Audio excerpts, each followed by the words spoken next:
Hello, and welcome back to Life After Gray, Narcissist Divorce. I'm Paula, and if you like this video, please subscribe to my channel. Obsessed with the new supply, and I have a confession to make that I was obsessed with the new supply.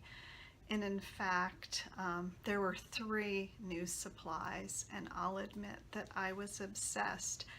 And I think in part that the narcissist sets us up for this because at first the narcissist love bombs us, and then after that the narcissist devalues us.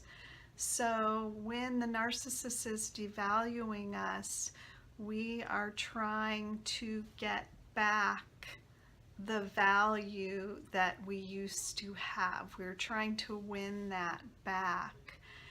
And so we are set up for that. So first they gave us value, and we're looking for that value back. We want that feeling back. But that is the problem. We are looking for the narcissist to give us value, and that is the problem to begin with. We should not be looking for this person to give us value.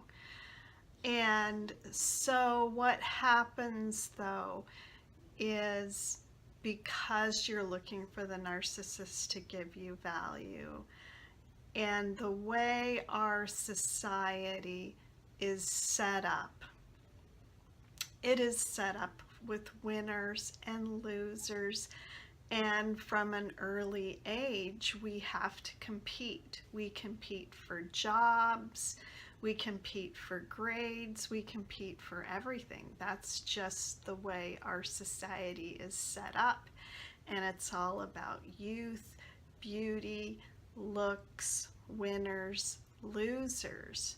So if you were discarded by the narcissist and they have a new supply, they are saying you are a loser and this new supply is the winner. So you can become obsessed with this new supply, thinking, what do they have that I do not possess? What are the qualities that this supply has that I don't possess? Well, in my case, his supplies, there were 3 separate ones. Well, in all 3 cases, all 3 new supplies that he had, I'm 60 years old. All 3 supplies, what they had in common were, actually I think they were all 3 catfish, but that is irrelevant. What they did all 3 have in common, they were all 31-year-old hot models. So that does not do very much for your self-esteem when you are 60 years old and you are comparing yourself to a hot 31-year-old model. So anyway, that was kind of a very tough pill to swallow. But that is our society nowadays. But and this even doesn't really just happen with narcissists, because my previous husband left me and he was not a narcissist, and he left me for another woman. And my best friend's husband had left her too.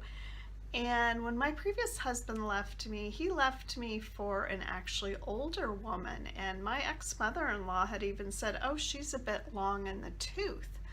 So in other words, she was not as attractive as me. And I had been a cocktail waitress and she was a cocktail waitress, and I had gone back to school and gotten my CPA. So I don't know what the problem was, if he didn't like it that I got an education, or exactly why he left me. But it's still, either way, even if they leave you for someone less attractive, it still takes a toll on your self-esteem. And that sort of happened with my girlfriend. Her husband left her for someone who was a lot heavier than her.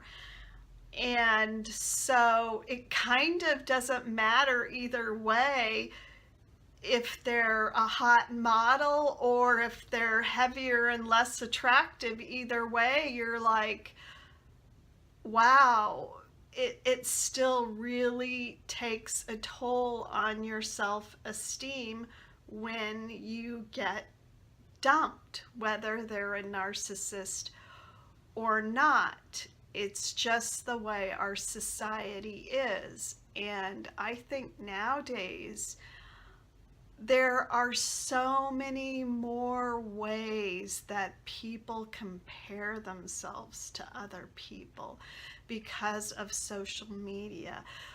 With all the likes, thumbs up, thumbs down, and Facebook. And I don't have Instagram, so I don't know a lot about Instagram and all this stuff.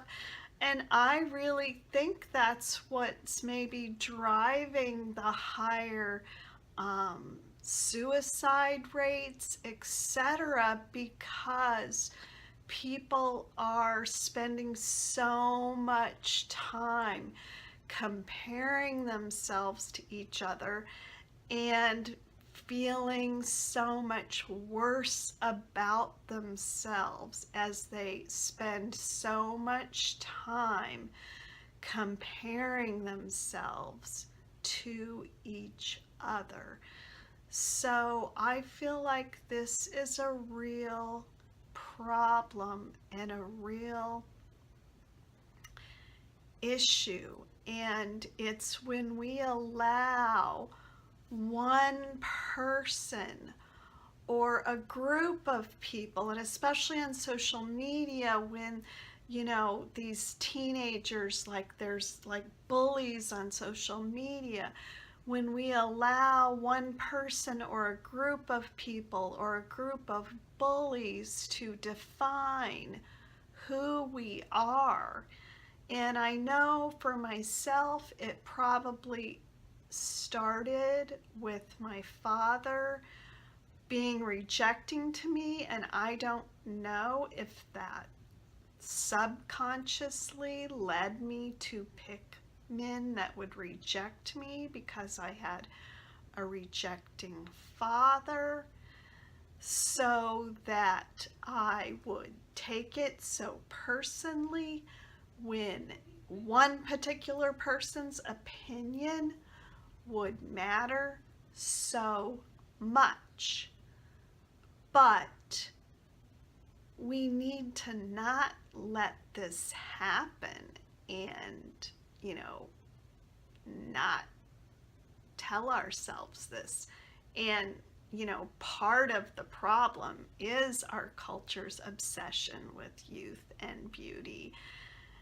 And, it's only going to get worse the older I get. And I go to Southern California and I visit some of my friends there, and I'm the only one that hasn't had any plastic surgery yet, and I can't afford it, so I'm not going to be getting any time soon.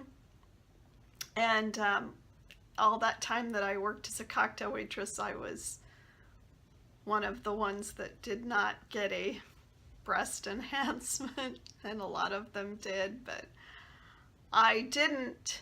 And I don't know, I always felt like, well, if I did that and a man loved me, would they love me for me, or would they love me for my big fake boobs? So I never got big fake boobs. So anyway, so if you find yourself being obsessed with the New Supply. I fell to this and don't feel too bad or too guilty. It's part of our society, which has just trained us to be constantly comparing ourselves to everyone. And I think especially nowadays, with everyone being so plastic, with having fake body parts, you know, when I was younger, you didn't want to have a big butt. Now you want to have a big butt, I guess. I guess. And I know when I was younger, I was like really, really skinny. And I'm like really like, I'm so fat right now compared to how skinny I was back then. Back then I weighed 100 pounds.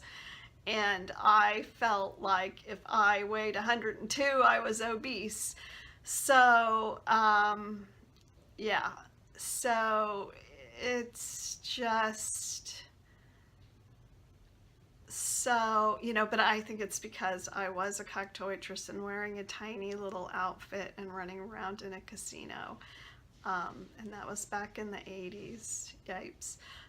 But anyway, it's just so difficult nowadays, I think, for young people, and I think that's why the suicide rate has gotten so high, and it's probably better if you are depressed to spend less time on the social media if you're feeling down and depressed, and just try not to let one person define you, because that person is wrong. So anyway, thank you for stopping by, and if you like this video, please subscribe.